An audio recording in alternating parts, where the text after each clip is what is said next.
ಗಲಾಟೆ ಇರಲಿ, ಮದ್ದೂರು ಇರಲಿ, ನಾಗಮಂಗಲ ಇರಲಿ, ಇದನ್ನು ಯಾವುದು ಬಿಡಿ ಬಿಡಿಯಾಗಿ ನೋಡಬೇಡಿ.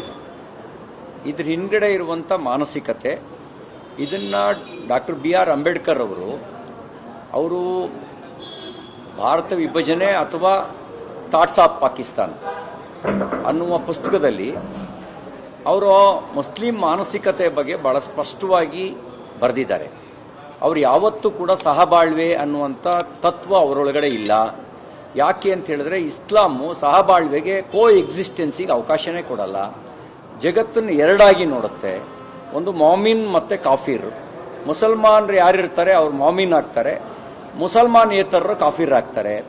ಮತ್ತು ಅವರ ಅಜೆಂಡನೂ ಭಾಳ ಸ್ಪಷ್ಟ ಇದೆ. ಅಜೆಂಡಾ ಏನು ಅಂತ ಹೇಳಿದ್ರೆ ದಾರುಲ್ ಇಸ್ಲಾಂ ಮತ್ತು ದಾರುಲ್ ಅರಬ್. ಯಾರು ಎಲ್ಲಿ ಮುಸ್ಲಿಮರೇ ಬಹುಸಂಖ್ಯಾತರು, ಮುಸಲ್ಮಾನರೇ ಆಳ್ವಿಕೆ, ಶರಿಯತ್ ಪ್ರಕಾರ ಯಾವುದು ಎಲ್ಲಿ ಆಡಳಿತ ಇರುತ್ತೆ ಅದನ್ನು ದಾರುಲ್ ಇಸ್ಲಾಂ ಅಂತ ಕರೀತಾರೆ. ಯಾವುದು ಮುಸಲ್ಮಾನರು ಇರ್ತಾರೆ ಆದರೆ ಶರಿಯತ್ ಇರಲ್ಲ, ನಾನ್ ಮುಸ್ಲಿಂ ರೂಲಿಂಗ್ ಇರುತ್ತೆ, ಅದನ್ನು ದಾರುಲ್ ಅರಬ್ ಅಂತ ಕರೀತಾರೆ. ದಾರುಲ್ ಅರಬ್ನ ದಾರುಲ್ ಇಸ್ಲಾಂ ಮಾಡೋದೇ ಅವರ ಅಜೆಂಡಾ. ಇದಿಷ್ಟು ಸ್ಪಷ್ಟ ಇದೆ. ಏನಾಗಿದೆ, ಓಟಿನ ಆಸೆಗೆ ಕಣ್ಣಿದ್ದು ಕುರುಡರಾಗ್ಬಿಟ್ಟಿದ್ದಾರೆ. ಬಹಳ ಜನ ಮತಾಂಧತೆಗೆ ಬೆಂಬಲ ಕೊಡ್ತಾ ಇದ್ದಾರೆ.